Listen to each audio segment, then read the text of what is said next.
আশরাফুল ভাই, আইসিসির চাপের মুখে পড়েও বাংলাদেশ এবং বিসিবি তাদের সিদ্ধান্তে অটল ছিল, অর্থাৎ বিশ্বকাপে বাংলাদেশ খেলছে না। এমন সিদ্ধান্তকে আপনি কিভাবে দেখছেন? এমন সিদ্ধান্ত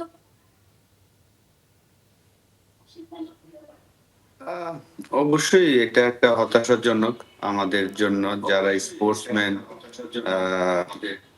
যারা আমরা ক্রিকেট খেলি। আমরা শুরু করেছিলাম 99 ওয়ার্ল্ড কাপে, আমাদের প্রথম আইসিসি ইভেন্ট খেলা। তখন আমি ছোট ছিলাম। 97 এ যখন আমরা আইসিসি ট্রফি চ্যাম্পিয়ন হলাম, আমরা ওয়ার্ল্ড কাপ খেলার সার্টিফিকেটটা পেয়েছিলাম। তো এবার যে ঘটনাটা ঘটেছে এটা আসলে খুবই হতাশাজনক। প্রত্যেকটা প্লেয়ার, যারা অলরেডি টিম কিন্তু সিলেক্ট করা হয়ে গিয়েছিল, লাইক পারভেজ ইমন, সাইফ হাসান, তাদের প্রথম ওয়ার্ল্ড কাপ ছিল। তো তারা খেলতে পারছে না, তাদের জন্য অবশ্যই কষ্ট লাগছে।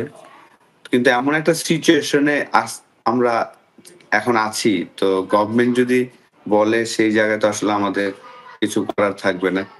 গভর্নমেন্টের তো কিন্তু চায় যে আমরা খেলতে যাই।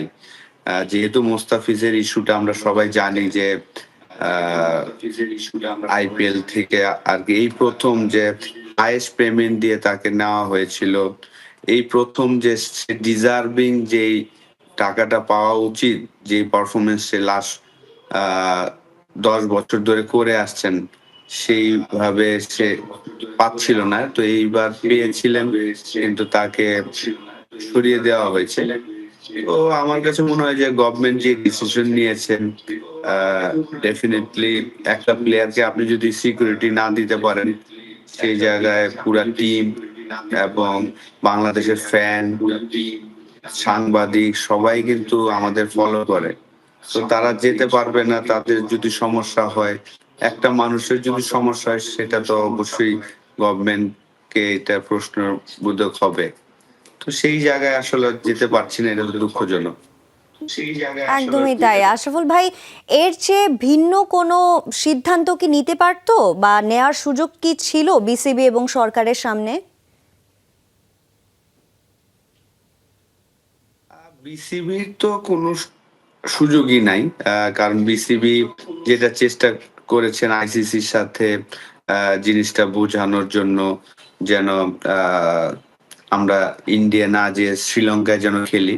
কারণ রিসেন্টলি আমরা দেখেছি যে চ্যাম্পিয়ন্স ট্রফিতে কিন্তু ইন্ডিয়া পাকিস্তানে যাবে না বলেই কিন্তু লাস্ট যে চ্যাম্পিয়ন্স ট্রফিটা হয়েছে সেখানে দুবাইতে হয়েছিল। তারপর এশিয়া কাপও কিন্তু সেম ঘটনা হয়েছে। তো সেই জায়গায় একটা তো আইসিসির একটা অপরচুনিটি ছিল যে আমাদের হয়তোবা শ্রীলঙ্কাতে পাঠানোর।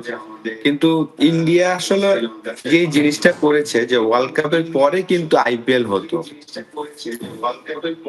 তো ওয়ার্ল্ড কাপটা হওয়ার পরে যদি মুস্তাফিজের সাথে এই জিনিসটা তারা দুই বোর্ডের সাথে বসে আলাপ করতো, ডিফারেন্ট রেজাল্ট হতো। কিন্তু তারা দেখেন ওয়ার্ল্ড কাপের আগেই মুস্তাফিজের বিষয়টা নিয়ে করার কারণেই কিন্তু এই ঘটনাটা হচ্ছে আর কি।